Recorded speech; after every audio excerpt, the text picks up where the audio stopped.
Selamat pagi, salam sejahtera untuk kita semua.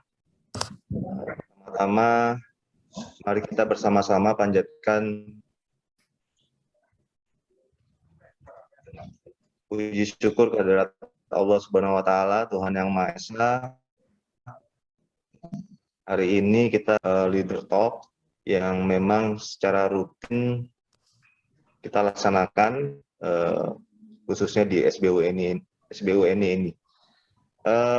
Harapan saya dari Leader Talk yang disampaikan nantinya oleh hari ini oleh Pak Hendra Kusuma, ada hal-hal yang bermanfaat bisa kita ambil, yang nantinya juga mudah-mudahan bisa kita implementasikan dalam kehidupan kita sehari-hari, baik di bidang pekerjaan maupun di rumah masing-masing.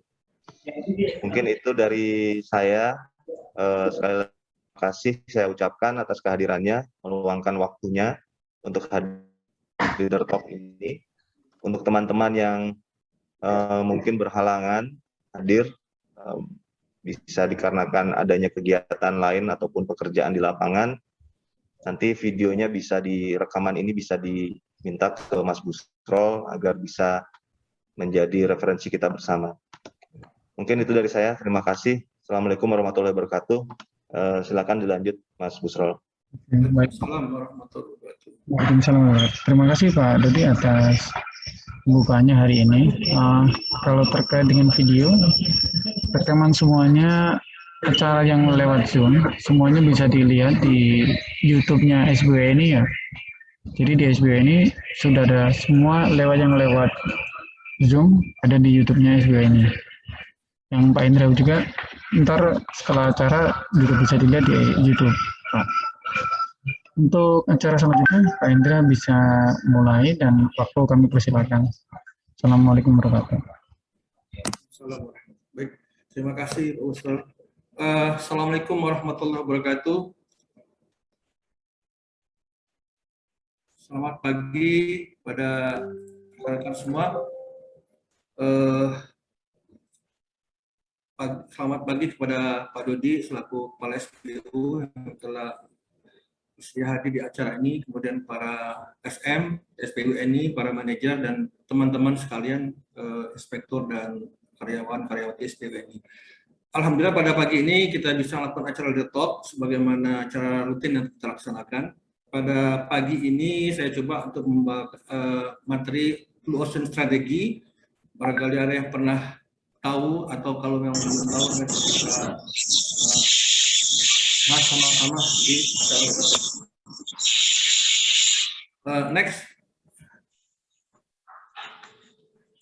Jadi apa itu Blue Ocean Strategy? Jadi Blue Ocean Strategy ini adalah secara harfiah dapat diartikan sebagai suatu usaha untuk membuka target pangsa pasar baru untuk meminimalkan persaingan dengan rival lain yang bergerak pada bidang bisnis serupa.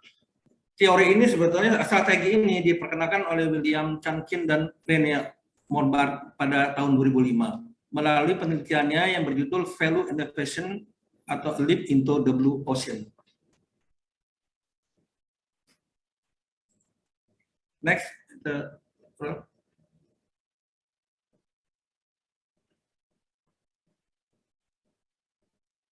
Jadi Blue Ocean Strategy sebetulnya ini adalah pertama kali itu diterapkan oleh Gojek, kalau kita tahu itu oleh Pak Nabil Makarim pada tahun setelah strategi ini meluncur, dia langsung melakukan bisnis Gojek yang kita tahu bisnis Gojek itu sekarang ya membuat banyak perubahan lah di dalam perekonomian kita. Jadi Blue Ocean Strategy ini sebetulnya adalah perbaharuan dari teori Red Ocean Strategy. Jadi kalau kita lihat di tabel ini, kita lihat kalau Red Ocean Strategy itu dia pertama bersaing pada market space yang sama. Jadi mereka bersaing pada bisnis yang sama. Sementara untuk Blue Ocean Strategy itu kita menciptakan market space yang baru. Kemudian mengalahkan kompetitor yang sudah ada. Itu ciri khas Red Ocean Strategi, itu saling mengalahkan atau kompetitor. Tapi di Blue Ocean strategi ini, kompetitor itu sudah tidak relevan lagi. Jadi kita tidak sudah bicara, tidak ada istilah kompetitor. Semuanya kita nggak pikirkan itu. Kita bergerak dengan kita sendiri, bisnis kita seperti apa gitu. Kemudian eksploitasi demand yang ada. Jadi di Red Ocean strategi, di strategi bisnis yang lama itu mereka mengeksploitasi permintaan yang ada. Sementara di Blue Ocean strategi itu kita menciptakan dan menangkap permintaan baru. Jadi kita membuka pasar baru atau bisnis baru. Kemudian kalau di Red Ocean strategi itu memilih antara nilai dan biaya. Jadi selalu kalau bisnis itu dipikirkan nilainya berapa, biaya berapa gitu. Tapi kalau di Blue Ocean strategi kita sudah tidak bicara itu, kita sudah mendobrak pertukaran nilai budaya. Jadi kita sudah nggak memikirkan itu. Kita memikirkan bagaimana si konsumen itu, apa yang dimaukan konsumen itu yang kita tangkap, kemudian dari situ baru kita menghitung bagaimana harganya dan bla-bla dan lain-lainnya. Kemudian di Red Ocean strategi itu memadukan keseluruhan sistem kegiatan perusahaan dengan pilihan strategis antara diferensiasi atau biaya rendah. Jadi selalu antara perbedaan atau biaya rendah selalu mungkin orang mengejar low cost gitu. Tapi kalau di Blue Ocean strategi itu kita memadukan keseluruhan sistem kegiatan perusahaan dalam mengejar diferensiasi dan biaya rendah. Jadi bukan atau ya, kalau di Red Ocean itu kita milih kita mau diferensiasi atau biaya rendah. Tapi kalau yang di Blue Ocean strategi itu kita gabung. Jadi diferensiasi dan biaya rendah sehingga kita dapat bersaing dengan perusahaan-perusahaan yang lainnya. Next. Nah, bagaimana menerapkan 7 langkah dasar dari Blue Ocean strategi ini?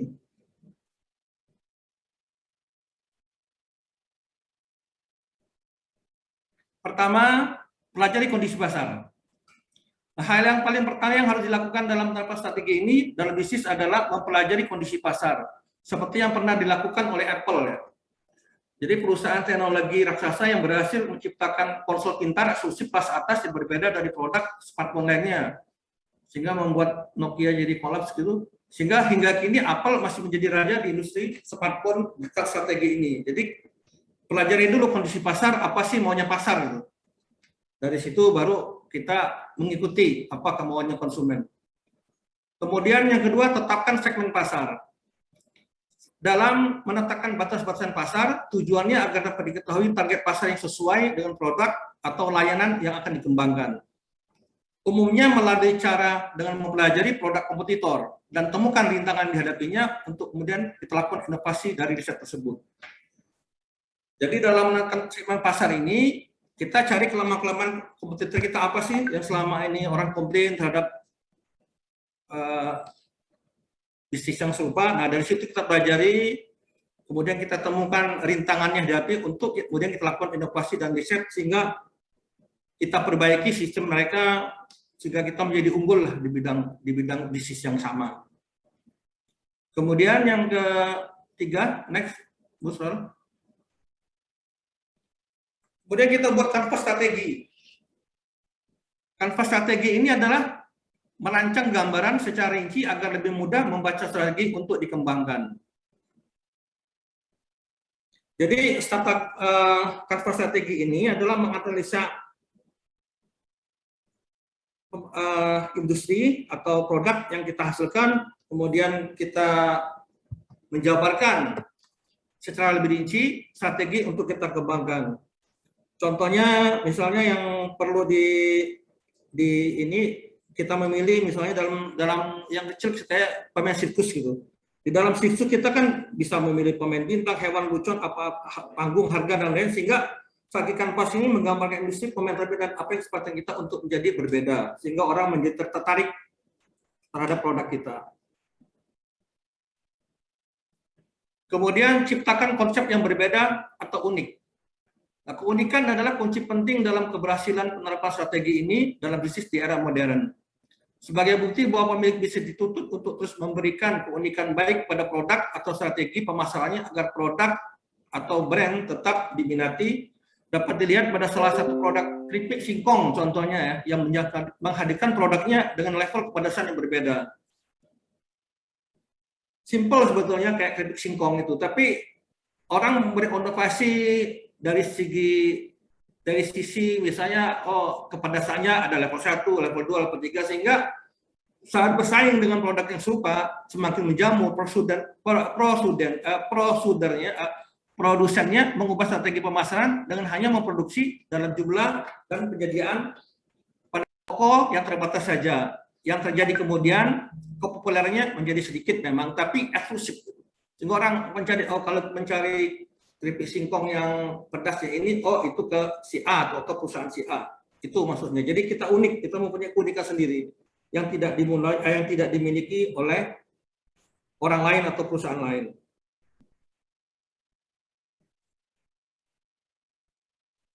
Next, Musol. Kemudian buat tingkatan pembeli.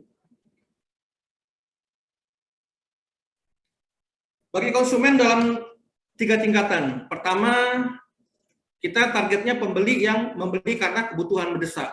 Jadi kita ada 3 target yang kita bagi. Pertama adalah para pembeli atau para konsumen yang mencari produk kita itu karena kebutuhan mendesak atau dalam upaya mencari produk yang serupa yang lebih sesuai.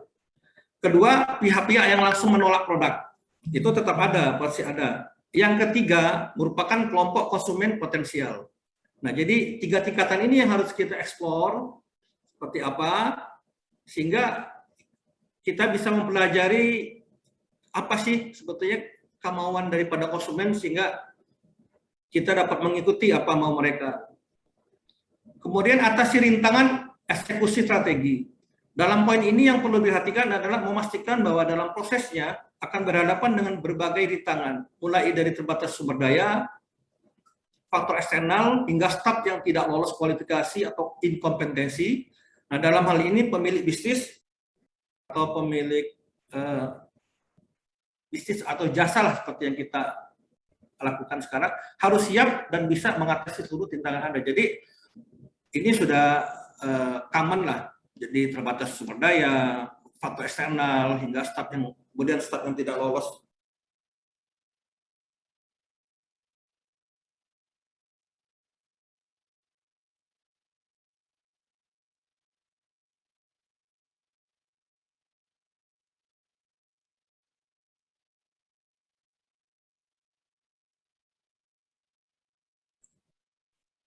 Terus ya. Kemudian komitmen dan kepercayaan tinggi kepada staf. Nah, poin ini menekankan komitmen dan kepercayaan tinggi dari pemilik atau kepada pengambil kebijakan kepada seluruh staf yang bertugas mengeksekusi strategi. Jadi dengan demikian diharapkan tercipta suasana positif yang menunjang pelaksanaan eksekusi. Jadi ini diperlukan komitmen dan mulai dari pengambil kebijakan pimpinan tertinggi sampai staf yang paling bawah untuk komitmen melaksanakan target yang sudah disepakati.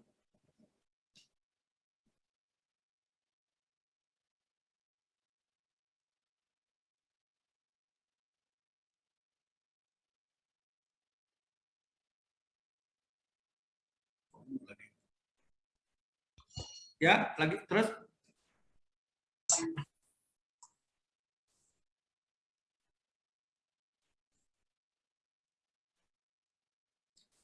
Kanvas strategi. Jadi salah satu kunci di bisnis di strategi Blue Ocean ini adalah kanvas strategi. Kanvas strategi ini adalah framework untuk menganalisa industri, pemain terbaik, dan kompetitor dengan menjabarkan berbagai elemen penting dari persaingan. Pemahaman akan produk, service delivery, dan kelebihan atau kekurangan dari masing-masing elemen penting dalam bisnis ini akan berguna untuk membangun Blue Ocean strategi baru yang berbeda dengan persaingan pada Red Ocean strategi.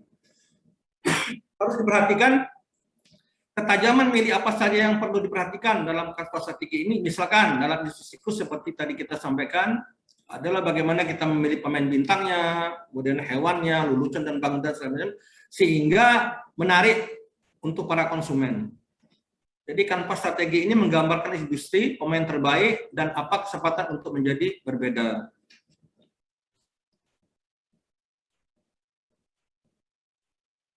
Kemudian di dalam melaksanakan atau implementasi dari Blue Ocean Strategi ini ada 4 action framework. Dalam membentuk Blue Ocean Strategi ini ada 4 kunci action yang harus dipilih agar lepas dari persaingan dan memberi nilai tambah luar biasa. Pertama, eliminate. Jadi faktor apa saja yang dianggap umum dalam industri yang perlu dihilangkan sama sekali. Ini yang perlu kita pelajari. Kemudian reduce. Reduce ini faktor apa yang menjadi standar industri perlu untuk sangat dikurangi sampai di bawah standar. Kemudian yang 3, rise, faktor yang perlu dinaikkan jangan banyak di atas standar industri atau jasa ya kalau kita. Kemudian create adalah faktor baru yang perlu kita ciptakan untuk menciptakan value innovation yang sangat menarik pelanggan sehingga pelanggan tertarik pada produk atau jasa yang kita tawarkan. Jadi 4 action framework ini yang perlu kuncinya ya, yang perlu kita pelajari sehingga dari 4 action framework ini orang akan tertarik dan memilih kita produk yang kita tawarkan atau jasa yang kita tawarkan.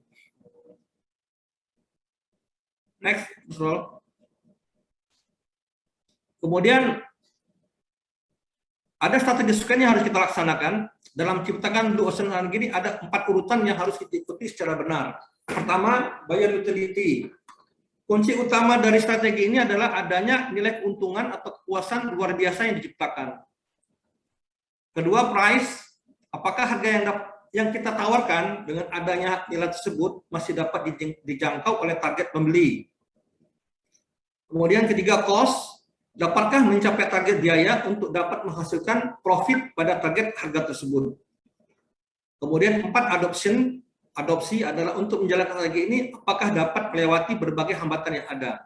Adaptasi apa saja, baik eksternal maupun internal yang harus dilakukan. Urutan ini harus dimulai dari nomor 1. Jadi dari nomor 1, kemudian baru dari selesai nomor 1 kita analisa, kita bahas, baru ke nomor 2, ke price, ke cost, kemudian ke adoption yang nomor 4, dan seterusnya. Jadi dari kunci strategi SPAN ini, karena kita sekarang kan menghadapi holding jasa survei ini, kita jadi kita tidak bicara lagi kompetitor sebetulnya. Kita harus bisa menciptakan pasar sendiri, mempunyai keunikan sendiri, sehingga orang tuh akan mencari kita sendiri, kita akan mencari kita lah. Jadi kita tidak lagi berpikir di strategi red ocean yang kita jelaskan di awal ya. Jadi di sini kita tidak bicara lagi adanya kompetitor sebetulnya. Kemudian yang next, summary dari yang kita jabarkan tadi itu adalah pertama keluar dari persaingan red ocean strategi dan pindah pada blue ocean yang menguntungkan. Kedua, fokus pada value innovation. Jadi value innovation ini sebetulnya bukan berarti biaya mahal ya. Yang dimaksud value innovation ini sebetulnya adalah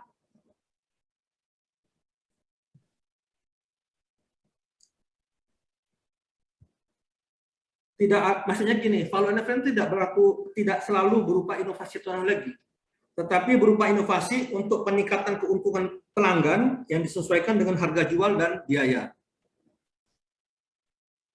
Kemudian yang ketiga, keluar dari kebiasaan berpikir industri tersebut dengan menciptakan market space yang baru. Jadi kita harus keluar dari kebiasaan berpikir jasa kita itu monoton gitu. Jadi kita sekarang berpikir harus menciptakan market space yang baru yang lebih inovasi lah. Jadi tidak berkutat di bisnis itu saja. Kemudian yang keempat, gunakan kanvas strategi dan 4 action framework untuk menciptakan value dan low cost secara bersamaan. Kemudian kelima, pemikiran haruslah dari benefit pelanggan, baru ke harga, biaya, dan bagaimana mengadaptasikan keadaan yang dihadapi baik internal maupun eksternal. Jadi kita berpikir adalah nomor 5 ini, kita lihat dulu sebetulnya produk atau jasa kita yang ditawarkan ini manfaatnya apa sih untuk pelanggan. Dari situ baru kita bicara ke harga. Jadi istrinya kita mengutamakan customer satisfaction dulu, kepuasan pelanggan. Nah, dari situ baru kita bicara, oh harganya gimana nih? Dari harga baru kita tulis biaya gimana, masih oke nggak, sesuai aturan perusahaan, masih untung nggak, harus untung ya. Nah, bagaimana keuntungannya itu, bagaimana itu yang nanti dikembangkan lebih lanjut, sehingga harga yang kita tawarkan ini sudah oke secara aturan perusahaan. Kemudian yang paling penting adalah benefit terhadap pelanggan itu, kepuasan pelanggan itu terasa di pelanggan itu.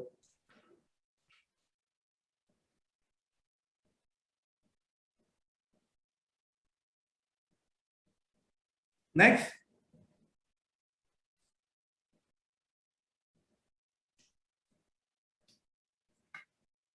Jadi ada kata-kata mutiara dari Mark Zuckerberg ya, dari CEO Facebook. Dia bilang the biggest risk is not taking any risk. Jadi resiko terbesar adalah kita tidak berani mengambil resiko sama sekali. Jadi hidup ini selalu penuh risiko.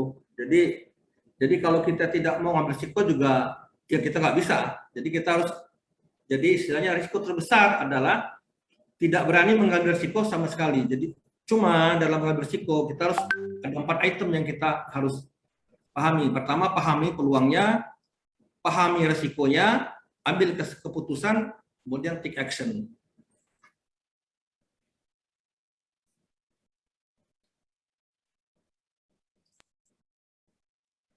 Next, oke.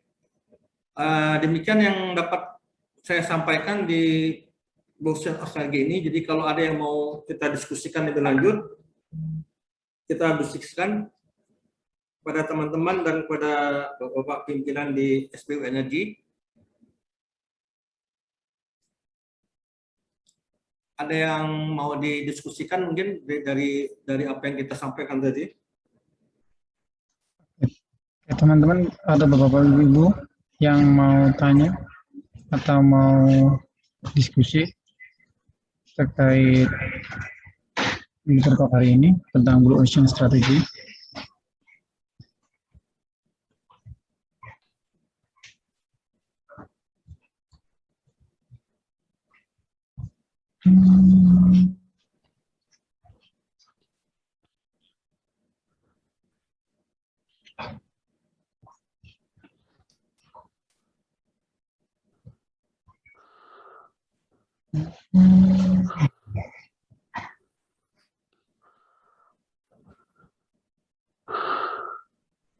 Pak Bambang kah?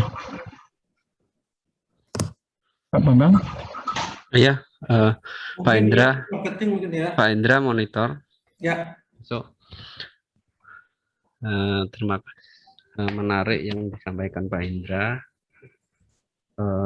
Berarti ini kan bisnis baru ya Pak? Terputus suaranya Mas Bang. Pak Bang. Bisa diulang Pak Bang? Cuk, Mas? Iya, bisa diulang. Jadi suaranya putus. Udah, masuk suara saya Mas? Udah Pak. Kedengar Mas Busro? Kedengar Pak. Baik, makasih. Makasih Pak Indra. Ini menarik. Ini kan yang disampaikan Pak Indra ini kan bisnis baru ya. Artinya kalau dulu itu Gojek ya, Gojek kan belum ada mungkin semacam, kalau saya tangkap semacam Gojek itu kan belum ada kompetitornya. Di awal dia create baru, akhirnya booming, dan akhirnya ada Grab, ada yang lain-lain. Nah, berarti kayak itu strategi apa ya Pak? Artinya kalau bisnis-bisnis yang baru itu kadang itu di luar itu keduluan dari teknologi di kita kan ini apa?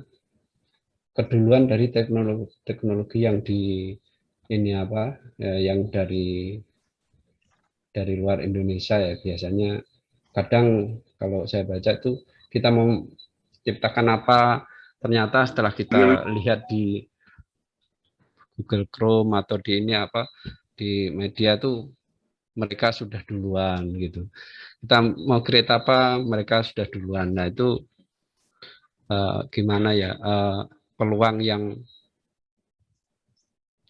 strateginya lah untuk mendapatkan bisnis metode bisnis baru ya, yang belum existing itu, kira-kira bagaimana ya Pak Indra, ininya untuk mensiasati bisnis-bisnis yang baru tersebut gitu. Dulu kan kalau di kita mungkin VGM kan dulu nggak ada, sekarang ada gitu. Itu apa mungkin seperti itu yang dimaksud dengan Pak Indra, yang Pak Indra sampaikan. Terima kasih Pak Indra. Itu aja dari Terima kasih ini. Pak Bambang. Jadi secara kita nggak bicara global ya, kita bicara dengan kita aja lah ya. Karena kita kan sekarang sudah HJS ya. Jadi kita tidak bilang kompetitor sebenarnya, karena sudah dulu kompetitor, sekarang ini kan sudah gabung menjadi satu ya, kayak teman-teman Skopindo Bodasi. Tetapi di dalam HJS ini bagaimanapun kita juga tidak bisa lagi bicara beririsan lagi. Kita harus mempunyai keunikan bisnis kita sendiri. Kalaupun ada irisan dengan teman-teman di sebelah, kita harus punya keunikan sendiri. Contohnya tadi kita misalnya ya yang kita alami terakhir-terakhir ini ya, atau sering lah, bahwa bisnis serupa tapi mungkin customer-nya nggak puas. Nah itu yang kita ekspor gitu sebetulnya. Bagaimana kita memuaskan pelanggan sehingga pelanggan itu nyari kita sendiri walaupun bisnisnya sama nih dengan yang lain gitu loh. Itu salah satunya strateginya ya. Kemudian dari situ baru kita bicara harga nih. Harganya gimana nih? Kita juga harus bicara, nggak bisa juga karena harga kan orang pasti cari harga yang termurah. Jadi pertama kita cari fokus utama kita adalah bagaimana pelanggan itu puas terhadap pelayanan kita. Kemudian baru dari situ kita bicara biaya, kemudian cost-nya seperti apa, kemudian baru nanti keluar harga. Nah ini harus kita siasati, artinya dari pengambil kebijakan juga tidak bisa saklek, harus misalnya OR-nya segini. Nah itu harus berkembang gitu loh. Nah kalau kita masih berputar dengan misalnya memaksakan, oh nggak bisa, pokoknya begini. Nah, kita nggak bisa juga fleksibel dalam menentukan harga gitu. Karena kita kan harga ini kan berkembang nih. Orang kan tetap cari harga paling murah. Nah seperti ini yang harus kita sepakati bersama. Jadi dari mulai level tertinggi, dari yang paling bawah, terus sepakat, sehingga ibaratnya kita kalau jualan itu jual sedikit, tapi kalau banyak yang kita jual, ya untungnya juga akan kelihatan gitu loh. Kira-kira gitu Pak Bambang. Jadi yang pertama itu adalah kepuasan pelanggan dulu yang kita utamakan nih. Apa sih maunya pelanggan nih? Nah, komplain-komplain yang ada itu sebenarnya harus kita handle dengan baik, kita inventaris, kita minimize komplain-komplain itu. Dari situ baru kita bicara, oh kekurangan kita di sini nih, di sini kita perbaiki lah perlahan-lahan itu. Hingga keunikan kita tuh ada gitu loh. Oh kalau orang bicara BKI, oh BKI itu enggak, oh ya BKI aja nih, BKI cepat, akan kira-kira gitu ya. Atau idenya apa gitu. Saya ada tapi 6 bulan doang, udah nggak bisa. Udah expire Pak. Iya, tahun kapan? Tahun kemarin. Kemudian menciptakan market yang baru, Pak Bambang. Jadi kalau di Pak Bambang itu kan di lab itu kan selama ini kan hanya DT gitu ya. Nah mungkin coba dikembangkan di bisnis yang lain lah, yang orang lain tidak ada gitu. Ataupun kalau ada sedikit. Jadi kita tidak lagi berkutat di bisnis yang sama, yang semuanya itu ada gitu loh. Jadi kita harus punya keunikan sendiri lah. Saya kira di lab itu bisa dikembangkan itu Pak Bambang. Jadi kalau orang ke BKI itu ya cuma di BKI deh yang ada, kira-kira seperti itu. Kalaupun nanti sama dengan teman yang lain, ya kita punya keunikan, mungkin delivery-nya lebih cepat, pelayanan lebih baik, sehingga orang tetap ke kita gitu. Itu yang pertama. Kedua, kalau kita hanya punya kita yang sendiri, ya pasti orang ke kita seperti itu. Itu Pak Bambang. Baik Pak, berarti ini yang saya tangkap adalah mengembangkan bisnis yang udah existing dengan mengedepankan customer satisfaction. Yang kedua, mungkin menciptakan bisnis yang baru ya Pak ya, belum Ya, ada sehingga tidak ada kompetitor gitu ya Pak ya. ya mengurangi kompetitor ya. Kompetitor Betul, pasti betul, ada. betul. Kalaupun nanti seperti Gojek tuh, Gojek awalnya nggak Iya, ada kira kompetitor. ya. Begitu lihat kekuatannya ternyata bisnis menarik nih, datanglah Grab, datanglah yang Betul, lain. betul, Kan betul. ada Maxim apa Iya, yang sekarang kan berkembang itu. oke. Baik Pak Indra, terima kasih Pak Indra ini sharingnya.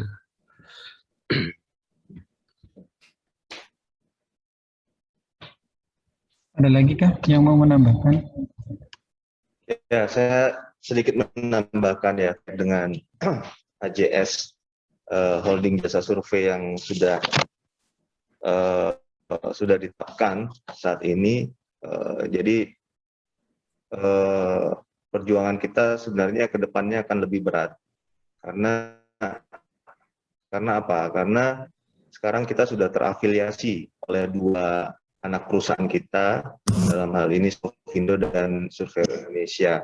Dan ini sudah terbukti kemarin di tender Petronas, di mana ketika satu tender di Petronas diikuti oleh BKI, SI, dan SCI, salah satu atau salah dua dari kita harus mengundurkan diri. Karena sesuai dengan aturan 07 revisi 4, kita BKI, SI, dan SCI dianggap sebagai afiliasi. Jadi ada hubungan istimewa. Jadi yang dulunya satu kue potensinya bisa dimenangkan oleh 3 BUMN boleh ambil pekerjaan itu. Jadi bagaimana caranya kita tidak lagi dituntut kreativitas kita untuk mengembangkan bisnis baru yang tidak lepas dari core bisnis TIC. Nah, kalau kita bicara dari berbagai, memang benar tadi kata Pak Hendra berdasarkan teori Blue Ocean strategi itu, bahwa kalau kita bicara membaca literasi sekarang itu yang pertama itu bukan lagi profit oriented, tapi sudah mengarah ke customer oriented. Jadi bagaimana caranya kita menyampaikan bisnis kita itu ada added value, ada nilai tambah, ada benefit buat customer. Sedangkan profit oriented, keuntungan itu adalah nomor sekian. Kalau kita bicara baca buku-buku literatur bisnis, sekarang sudah di poin 1 itu adalah customer oriented. Jadi misalnya kalau teman-teman bekerja, misalnya laporannya bagus, tepat waktu, servisnya bagus, rekomendasinya juga sesuai, ya itu sudah nilai tambah, sudah benefit untuk customer. Harapannya itu bisa kita pertahankan dan bisa kita tingkatkan lagi ke depannya. Jadi membangun trust atau kepercayaan dari klien itu sangat penting, karena sekali klien itu merasa kecewa dengan kita, ya akan sangat sulit dan butuh waktu lama untuk mengembalikan kepercayaan itu. Jadi itu pesan dari saya. Terima kasih.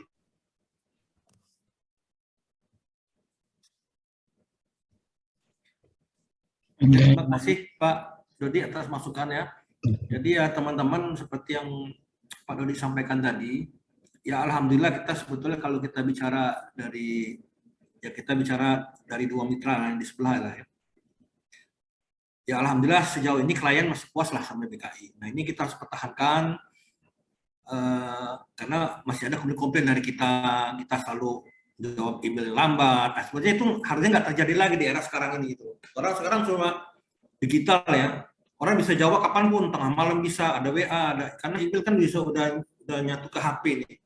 Nah, harus kebiasaan yang menjawab email, WA dan apa itu, sehingga kadang-kadang klien itu nggak perlu jawaban selesai apa enggak, paling enggak direspon tuh dia senang, oh berarti saya ditanggap ini. Tapi kalau dia nggak respon, bisa 2 hari 3 hari nggak respon, itu jadi orang ngamuk gitu. Nah, kira-kira seperti itu ya. Jadi ini nyangkut budaya juga. Nah, kemudian yang kedua, mungkin kita ada mulai, saya ingat dulu tahun 2016 tuh pernah punya ide tuh. Bagaimana kalau orang lewat di depan BKI itu muncul teng di SMS, BKI melayani ini. Itu kan salah satu hal yang simple, tapi sebetulnya marketing yang murah sebetulnya. Jadi kita nggak perlu kenakan BKI selalu sering, tapi begitu orang lewat di depan kantor kita itu orang udah tahu tuh di HP masing-masing tuh BKI itu apa sih, jasanya apa aja gitu loh. Kita waktu itu pernah diskusi ya sama tim IT, sebenarnya itu nggak susah sih, membuat itu tuh nggak susah gitu loh. Ya, tinggal bagaimana pengambil keputusan aja untuk melaksanakan itu. Itu yang pertama. Yang kedua kemarin ada menarik, waktu saya dinas luar kota itu kita dikasih voucher ya. Kasih voucher biasa, kalau kasih voucher makan tuh untuk misalnya 2 orang maksimum. Kemudian dikasih voucher juga itu wifi itu untuk hanya 2 kupon. Jadi berlaku untuk 2 orang, masing-masing punya password sendiri-sendiri. Jadi misalnya tamunya 2 orang, yang satu dapat kupon ini, yang satu lagi dapat kupon ini. Nah ini nggak bisa saling pakai gitu. Begitu yang satu sudah kepake passwordnya, yang lain ini nggak bisa pakai kecuali ini di lock out gitu. Nah, maksud saya hal-hal kecil gini mungkin kita bisa mungkin terapkan di kantor yang selama ini kan kita masih bebas banget nih wifi-nya ya. Mungkin bisa diterapkan seperti itu sehingga pertama minimize kapasitas yang ada, kemudian lebih tertib sebetulnya. Begitu jam kantor ya udah selesai gitu, nggak bisa. Karena yang saya alami waktu itu setiap 12 jam tuh harus di-download lagi gitu password itu. Nah, hal-hal kecil seperti ini yang kadang-kadang mungkin nggak kepikiran oleh kita gitu ya. Inovasi-inovasi ini yang perlu dilaksanakan dan diciptakan oleh teman-teman lah, seperti apa sih sehingga kebiasaan-kebiasaan baik ini melekat budaya ini kepada di masing-masing. Insya Allah ya kita akan lebih bersikap lebih baik, berbuat lebih baik, berbudaya yang lebih baik, itu yang penting sebetulnya. Itu yang bisa saya tambahkan di sini. Mungkin dari teman-teman lain, dari para SM atau teman-teman yang punya pengalaman, monggo kita sharing bersama-sama untuk kebaikan BKI lah terutama ya. Karena menghadapi HJS ini juga kita jangan terlena, kita harus punya keunggulan sendiri, punya keunikan sendiri, sehingga kita bisa tetap eksis nih. Karena susah kalau bicara sumber daya, kapital, dan lain kita sih, ya kita masih di bawah gitu dari teman-teman di sebelah. Nah, ini kita harus eksis, kita harus tetap survive gitu dengan keunggulan yang kita miliki. Itu yang bisa saya kabarkan. Monggo dari teman-teman yang lain, mungkin ada yang mau bisa di-sharing. Iya, itu ada dari tim pemasaran nih. Udah di chat juga sudah ada tuh ya Pak Haris itu yang untuk inovasi layanan lab, dan sudah dijawab sama Pak Bambang ya. Baik Pak Busrol, tak tambahkan diinfokan kepada teman-teman. Jadi lab sekarang lagi trial udah buka dengan punya webnya lab.bki.one. Jadi next itu pendaftaran bisa online, terus di situ bisa dilihat juga kapan mulai pekerjaan dan kapan selesai pekerjaan.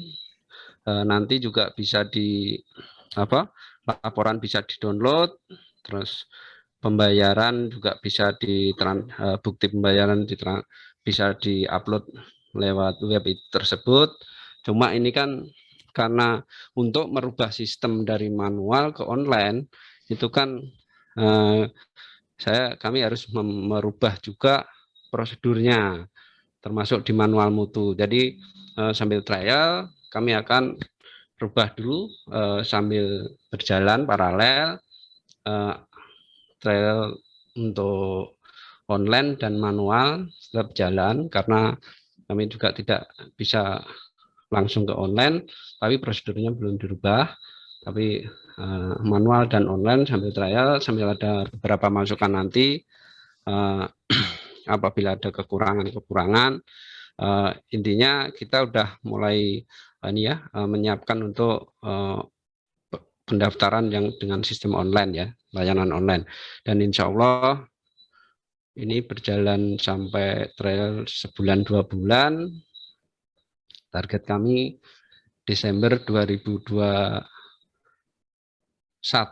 atau Januari 2022 itu teman-teman bisa infokan ke customer atau yang lain untuk pendaftaran bisa online ya. Maksudnya banyak kan teman-teman inspektor ke lapangan ke ini, jadi di situ ada jasa-jasa laboratorium tuh apa aja sih, laboratorium lab BKI itu punya layanan apa aja, di situ ada. Walaupun di situ saya masukkan juga layanan untuk dari SPU Energi maupun mungkin yang untuk pelatihan training personil masuk juga, walaupun sedikit dari BKI Academy. Artinya kadang karena ada customer yang tahunya itu BKI itu lab dan kapal, malah kebalik, belum tahu kalau di situ ada jasa layanan NDT, ada inspeksi, ada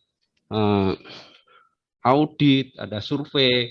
Makanya saya masukkan juga di layanan itu.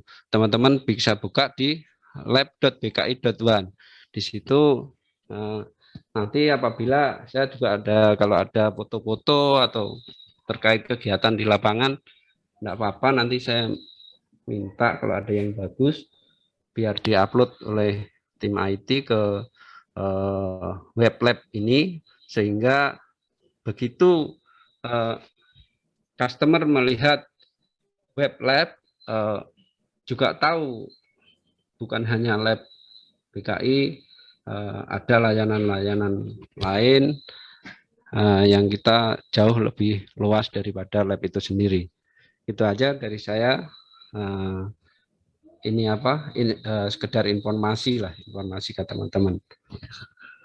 Terima kasih. Terima kasih Pak Bambang. Tambahan dari saya Mas Busro, terkait dengan tadi yang disampaikan dengan Mas Bambang, mungkin harus kedepannya harus ada sesi tersendiri terkait dengan product knowledge ya, product knowledge terkait dengan khususnya di SBUNI, apa saja servis yang bisa diberikan oleh SBUNI, termasuk inovasi-inovasi apa saja, teknologi-teknologi apa saja yang dimiliki oleh SBUNI. Mungkin tidak semua teman-teman tahu. Jadi ada sesi kita kumpul seperti ini online mengenai product knowledge. Nah, nanti ke depannya mungkin Pak Nando ya, Pak Nando ada satu materi yang diberikan ke masing-masing personel SBUNI dalam bentuk soft file yang harus sudah ada di dalam labnya terkait dengan produk-produk apa saja, produk-produk jasa baru apa saja yang dimiliki oleh SBUNI, yang nantinya bila teman-teman ke lapangan bisa pada waktu senggang bisa ngobrol sama klien, jelaskan Pak, BKI atau SBUNI punya ini loh, kegunaannya apa. Nah, itu kita lah bantu SBU untuk bisa SBUNI. Nah, ini contoh materi yang biasanya kita presentasikan di klien-klien kita terkait dengan jasa-jasa apa saja yang bisa kita berikan ke klien. Nah, kita bisa lakukan yang namanya cross-selling. Jadi pekerjaan kita bukan hanya melakukan COI atau PLO, tapi ada pekerjaan-pekerjaan turunan lainnya yang mungkin nilainya lebih besar daripada pekerjaan utamanya yang bisa kita tawarkan ke klien. Yang jelas, yang pasti akan ada benefitnya buat klien dari apa yang kita tawarkan. Seperti itu, Mas Busro dan teman-teman sekalian. Baik, Pak. Ada caranya ntar kita buat sesi khusus ya terkait dengan mapping yang 7 ini.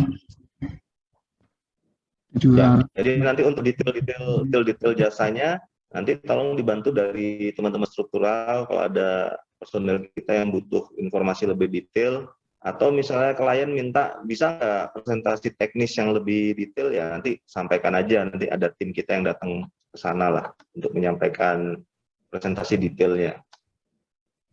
Baik, Pak. Baik, Pak. Terima kasih. Ada lagi yang mau menambahkan? Apa mau ada kuis, Pak? Pak Hendra? Biar semangat dulu kayaknya teman-teman. Kasih kuis dulu kali Pak Hendra. Oke, mungkin sebelum masuk kuis, barangkali ada yang mau ditambahkan lagi dari teman-teman yang lain. Ya mungkin teman-teman ada ide apa, ada inovasi apa yang Ya, mau silakan aja. dimasukkan ke SBWNI. Pak, kita butuh ini, silakan sampaikan.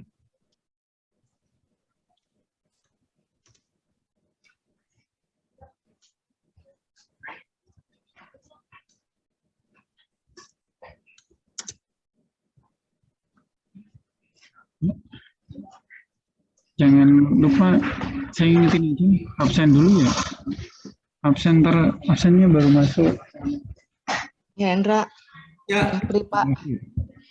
ya gimana? Pak, maaf saya baru ngikutin Pak sesi ini, maksudnya terlambat masuk join. Ini tentang customer satisfaction ya, kepuasan pelanggan ya Pak? Kenapa? Ini tentang apa ya? Kepuasan pelanggan atau bukan ya? Enggak, ini sebenarnya strategi bisnis ya. Jadi sekarang kan dikembangkan itu blue ocean strategi namanya, strategi laut biru. Jadi kita tidak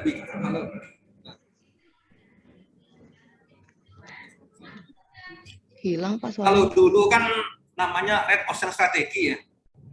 Kalau bicara harfiah red ocean strategi itu kita strategi yang di laut merah berdarah-darah saling mengalahkan antara satu berperang. Kalau sekarang udah nggak level lagi gitu. Jadi kita tidak bicara lagi kompetitor di sini. Kita harus mempunyai keunikan sendiri, harus mempunyai pangsa pasar sendiri seperti itu.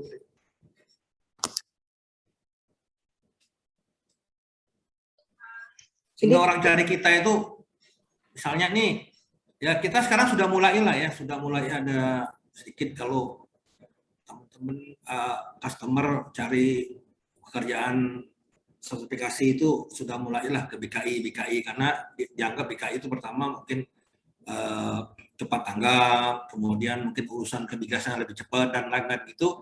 Nah ini kita pertahankan, kita tingkatkan seperti itu. Baru dari situ kita bicara harga. Jadi tujuan utama dari Blue Ocean Strategi ini adalah bagaimana pelanggan itu puas dengan produk kita, dengan jasa kita. Jadi orientasinya ke situ. Tidak bicara harga dulu, harga itu belakangan nanti. Begitu customer maunya ini, baru kita bicara cost dan biayanya berapa nih, biaya yang pantas itu gitu. Bisa harganya murah, bisa juga harganya mahal. Kalau orang puas kan orang nggak mikir harga. Seperti contohnya Toyota itu, dia cipta Lexus. Lexus mahal tetap orang beli. Ferrari mahal tetap orang beli. Karena apa? Karena punya keunikan dan prestise di situ gitu. Seperti itu, Pri. Jadi kalau orang udah puas, orang nggak bicara lagi harga nih. Ada juga sih orang maunya yang manusia ya, orang maunya dilayani, tapi harganya maunya murah itu ada. Tapi kalau orang puas ada juga harga no problem, yang penting kerjaan bisa cepat seperti itu. Berarti tetap ya kita sebenarnya menganggap customer kita itu sebagai raja. Iya harus. Memang bisnisnya kita kan jasa. Orang harus puas dengan jasa kita kan. Soalnya terkadang Pak, konsep pemikiran saya misalnya nih, sekarang kan yang saya jalani dengan konsorsium. Konsep antara pemikiran pemasaran dengan orang teknik tuh kadang berbeda gitu loh Pak. Kalau pemasaran kan harus membuat customer kita royal, maksudnya royal dalam artian dia minta apa kita turutin, dia minta apa kita turutin, dia mau cepat kita harus turutin. Cuman terkadang kan keterbatasan di saya juga sih Pak, karena saya kan juga kebetulan bukan orang teknik. Kalau misalnya berhubungan dengan teknik, kadang mintanya coba cari info tentang ini nih gitu kan. Nah terkadang itu lama gitu loh Pak. Nah satu ketika nih saya mau kasih case aja ya Pak. Saya tuh udah ada salah satu customer saya yang menganggap saya menipu gitu loh. Saya menipu dalam artian mungkin tidak tepat waktu, apa yang diminta selalu mundur gitu. Nah, saya mau mengembalikan kepercayaan lagi tuh agak susah gitu loh. Jadi apa yang saya omongin nanti juga beda lagi gitu. Janji-janji Golkar lah istilahnya kayak gitu, Pak. Mungkin Pak Ya Hendra makanya punya ini kan tips. ini kan alhamdulillah Pak Dodi ada ikut di sini, nanti biar Iya, mungkin Pak Dodi bisa mengambil atau putusan bisa lah. berbagi tipsnya Pak ke Nah, saya, karena Pak. memang komplain-komplain ini masih ada. Kalau bisa sih sebetulnya komplain-komplain klasik yang jawab emailnya nggak pernah respon, nggak jawab, itu harusnya sih sudah tidak ada lagi harusnya ya. Tapi ya perlu diperbaiki terus lah. Karena kemarin juga saya kan saat ini masih di Pekanbaru sama Yupian kemarin contohnya ya, di Pakning itu kan ya alhamdulillah sih nggak terlalu apa, tapi kan omongannya nggak enak. Kita nih ibarat orang mau nikah Pak, di PHP terus. Janji datang ini nggak datang. Saya ditanya terus nih sama instalanya, kalau kita mau nikah di keluarga besar, ditanya mana nih pengantin kok nggak datang. Ya seperti itu. Ya artinya jangan PHP lah, seperti itulah intinya. Walaupun nanti kepada datang selesai, cuma nggak enak aja kan. Harusnya yang hal-hal seperti itu sudah nggak ada, kalaupun itu dikurangi lah. Mungkin nanti Pak Dodi lah bisa memberikan solusi seperti apa, karena memang masih terjadi sih. Sebetulnya keunggulan kita kan salah satunya itu kan kita cepat tanggap, orang puas kerjaan kita, urusan cepat. Ya diminimais lah, harusnya dimitigasi yang itu nggak terjadi lagi. Mungkin Pak Dodi bisa menjelaskan, Pak, bisa menambahkan seperti apa yang disampaikan Epri tadi. Ya, terima kasih Pak Hendra. Jadi kalau saya melihat case di sini adalah intinya adalah komunikasi ya, komunikasi. Artinya gini, bahwa marketing itu tidak boleh lepas dari operasi. Karena target marketing pasti akan ingin mendapatkan PO sebanyak-banyaknya. Karena memang targetnya marketing seperti itu. Tapi marketing juga harus melihat kemampuan dari engine-nya. Dalam hal ini orang-orang operasi. Nah, ketika in-nya lebih besar daripada out-nya, artinya in-nya itu adalah PO yang masuk, kemudian kapasitas yang ada itu tidak bisa mencukupi. Nah, itulah yang akan jadi masalah ke depannya. Artinya komunikasi itu harus selalu dijaga antara marketing dan operasi. Misalnya Mbak Evri ingin mendapatkan pekerjaan di suatu area di mana volumenya cukup besar dan constraint-nya adalah waktu. Nah, artinya marketing juga harus bisa melakukan yang namanya risk mitigation, mitigasi resiko. Kalau saya ambil ini misalnya dengan constraint waktu yang begitu mepet, ya harus pertimbangkan, harus koordinasi dengan teman-teman operasi. Kira-kira sanggup nggak mengerjakan dengan volume sebesar ini dengan jumlah orang seperti ini. Nah, kalau misalnya dengan resource yang ada itu ternyata tidak mampu, carikan solusinya. Apakah dengan kita melakukan rekrutmen, atau kita minta support dari cabang, atau minta support dari anggota holding jasa survei. Nah, ketika beberapa opsi itu sudah dilakukan dan masih tidak ketemu solusinya, ya kita harus legowo bahwa pekerjaan ini tidak bisa kita ambil.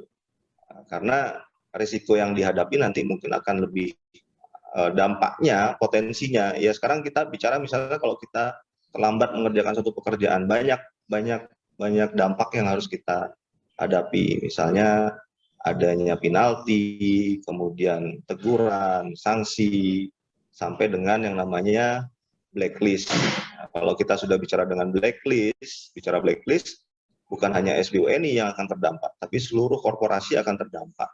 Nah, itu efeknya sangat signifikan buat korporasi. Nah, jadi harapan saya, apalagi kalau kita bicara di masa-masa sekarang ini yang proyek semua dimulai di akhir-akhir tahun dan semua mintanya selesai di akhir tahun, nah kita harus bisa mulai untuk memilah-milah, menilai kira-kira kemampuan kita sampai sejauh mana untuk bisa mengerjakan sesuai dengan komitmennya. Ya kita nggak munafik juga bahwa kita juga butuh butuh PO. Tapi kalau dibandingkan dengan dampak atau risiko yang akan kita hadapi ke depannya, ya, harap itu bisa dievaluasi lagi. Antara pekerjaan itu kita ambil atau tidak. Setelah kita melakukan beberapa opsi ya, beberapa opsi solusi yang tadi sudah saya sampaikan. Mungkin itu Mbak Evri. Baik Pak, terima kasih penjelasannya Pak.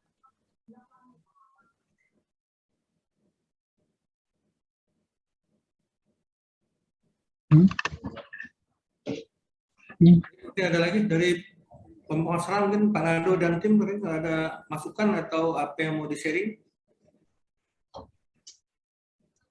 Dari pemasaran itu Mas Isak, sepertinya katanya customer complaint di customer service pesan nggak masuk pun ya.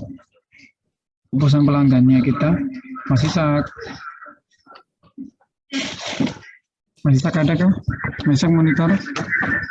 Iya Mas Busrol. Iya, seperti gimana Mas Isak? Apakah customer yang keputusan pelanggannya nggak masuk ke kita? Bukannya udah ya? Yang Sudah banyak ya? Sudah banyak yang terkumpul, katanya yang ke inspektor belum balik. belum ada. Iya. Ingetin lagi ya. Iya Mas Bus. Bukannya waktu itu katanya mau di meetingin Ya. terkait itu. Iya ini. Oh, sekalian di sini ya. Iya. Kan ngomong ininya. Apa materinya? Iya, untuk kepuasan pelanggan sama kepuasan pelanggannya itu belum ada yang masuk ya selain dari SMK 3 kemarin dari auditor doang. Iya. Iya. Buat yang teman-teman ya, yang dari energi maupun dari industri, KSO juga kayaknya belum masuk juga ke pemasaran. Iya Mas Bus, kalau di KSO itu kan kebanyakan pekerjaan tuh sampai di akhir tahun. Kemungkinan kami baru bisa mengkolek kepuasan pelanggan itu nanti setelah selesai pekerjaan. Baik, Mbak Evri. Terima kasih ya. Hanya mengingatkan saja nih, karena sudah mau akhir tahun. Ya, yang lain lagi? Oh, sudah 1 jam. Mana Pak Hendra? Ya. Gimana? Ada yang lain lagi yang mau ditambahkan? Sharing di sini sama teman-teman? Kalau nggak ada, kita masuk ke kuis. Belum kita tutup.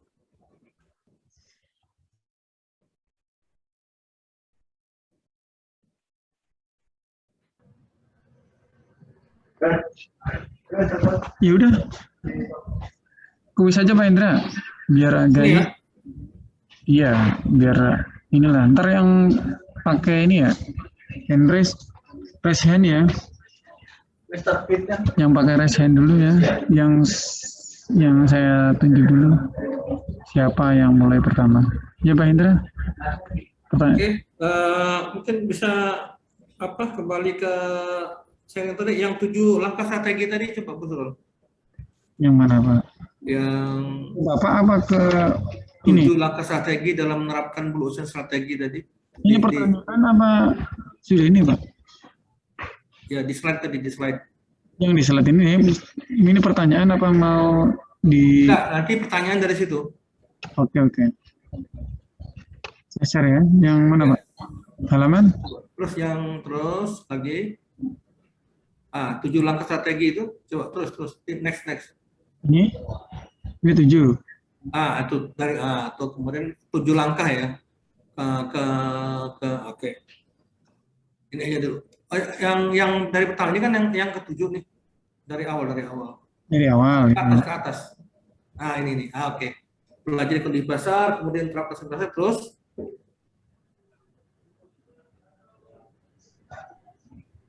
Oke, sudah ini aja.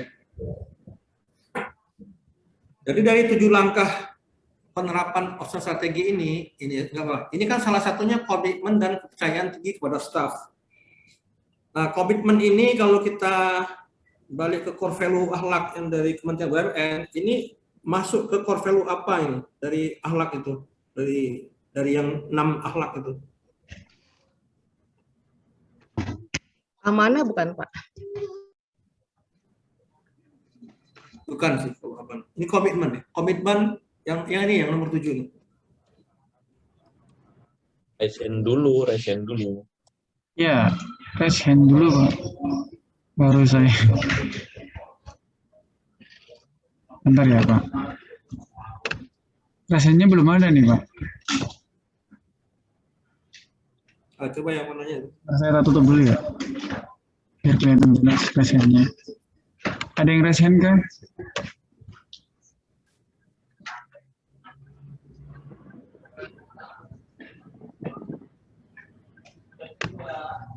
Ada menu resen Mas di sini Mas. Nah ya, ada menerusin, ada yang mau ini kan.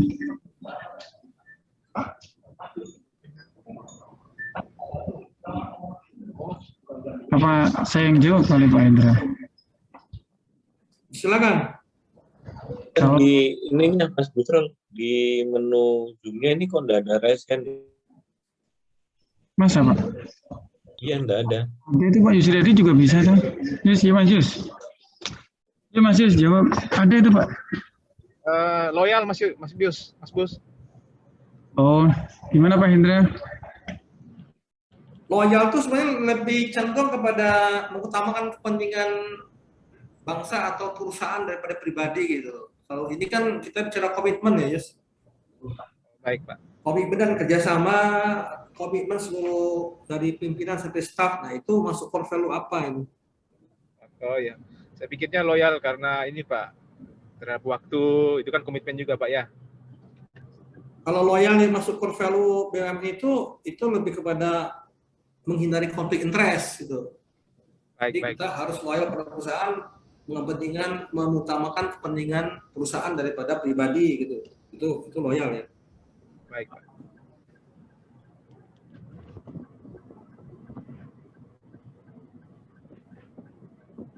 Ada lagi?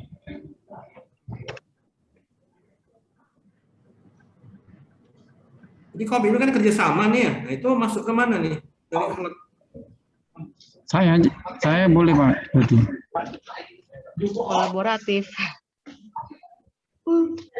Dari core value akhlak itu masuk ke kriteria yang mana nih core value akhlak itu? Pak Efrem mau jawab lagi, apa Mas Yus rasennya dimatiin dulu? Mas Yus? Oh iya. Si Efri mau jawab lagi? Kolaboratif, Pak. Membangun kerjasama yang sinergis. Kalau kooperasi itu bukan. Kolaboratif.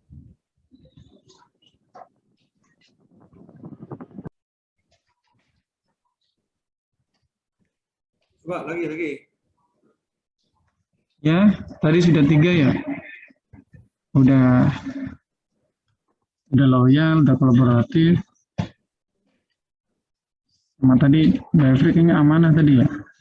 Yang pertama. Masih kurang 3 lagi. Nah, maksud saya yang tadi loh, komitmen itu masuk core value nilai akhlak yang mana nih?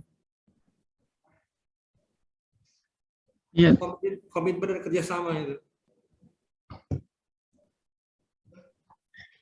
Itu kan ada amanah, kompeten, ya kan, harmonis, loyal, adaptif, kolaboratif. Nah dari 6 itu, item kerjasama yang tadi, yang kita bekerjasama, terus komitmen itu masuk core value yang mana dari 6 itu?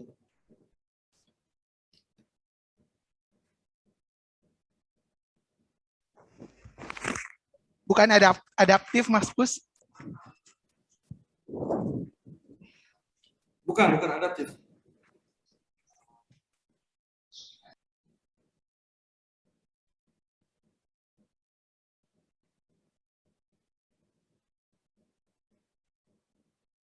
Yang lain? Masih ada? Kan sudah ada kuis kalau salah ya, dari pusat ya? Apa? Kan dulu sudah ada kuis dari pusat kan 20 pertanyaan itu kan, masalah core value. Iya, sudah ada Pak. Ya harusnya bisa sih.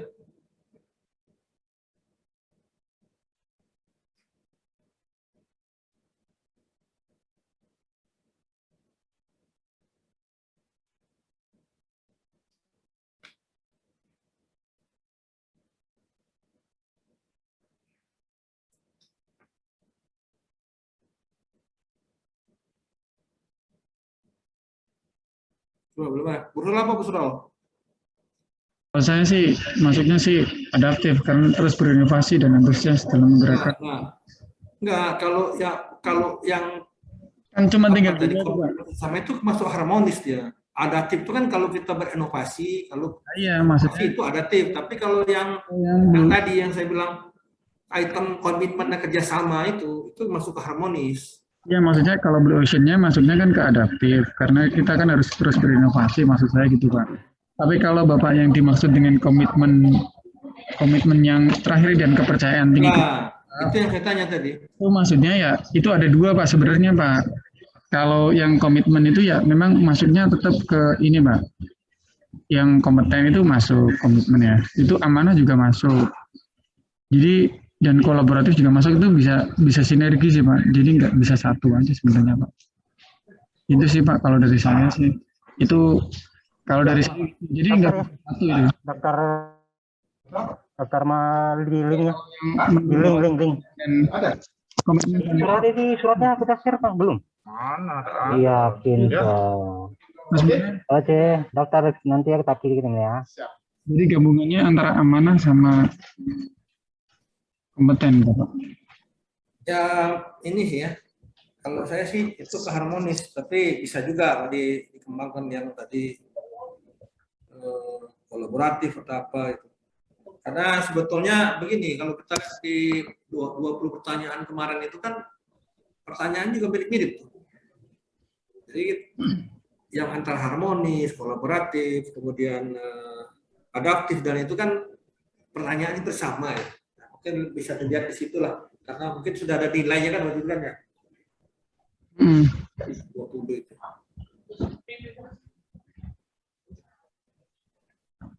Berarti yang ini lanjut yang pertanyaan kedua mungkin Mbak Burhan. Nah, yang pertanyaan kedua itu aja 7 strategi tadi. Yang inovasi itu masuk kemana? Tadi udah jawab si adaptif ya.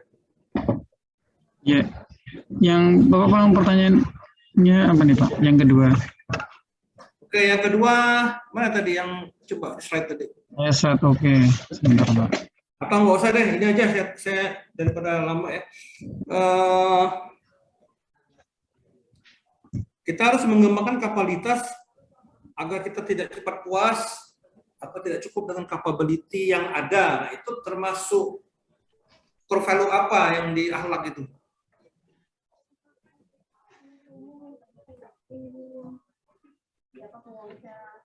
Kita dituntut harus terus belajar, harus kapabilitas, harus mengembangkan kapabilitas kita yang ada gitu.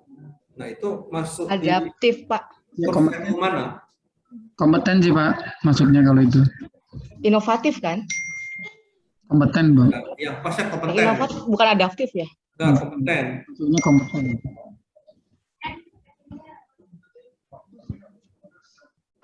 Ya. Oke, Pak Hendra. Siapa jadi Pak Hendra? Ya, saya kira cukup lah ya. Ada satu lagi ya? Baru satu. Ada lagi. Ya saya cenderung ke arah itu tadi, core value baru 2 tadi ya? Iya, baru 2. Ini sama kompeten ya? Ya tadi jawaban sih kompetensi, Pak. Tadi adaptif tadi udah inovasi ya. Oke, satu lagi deh. Nah, kalau ini loyal tadi sudah. Nah, sekarang ini yang belum ini ya, kolaboratif. Nah, yang dimaksud dengan kolaboratif itu di core value anak itu apa itu? Terjemahan dari kolaboratif itu. Yang ada resen aja kali Pak ya? Ya. Mas Burhan mau resen kah? Nggak jadi Om. Oh Om Yus, ya udah Om Mas Yus. Mas Yus lagi nih Pak. Bangun kerjasama yang sinergis Pak Hendra. Ya, oke. Betul Pak ya? Ya, betul. Betul Pak. Makasih Pak Hendra. Baik, Bu. Ya, sudah cukup kayaknya soal ya. Oh ya udah cukup ya. Jadi menangnya tadi cuma 2 ya, cuma 1. Oh, ya udah kita akhiri aja ya udah karena udah mau ini siang juga. Yang tadi sebelum diakhiri barangkali ada penutup dari atau tambahan teman-teman syarat dari diskusi kita pagi ini, mungkin dari Pak Rudi udah, mungkin dari Bapak SM barangkali. SM Dukbis, Pak Yudi. Pak Yudi. SM Dukbis ya. Pak Yudi. Masih di unmute dulu Pak Yudi.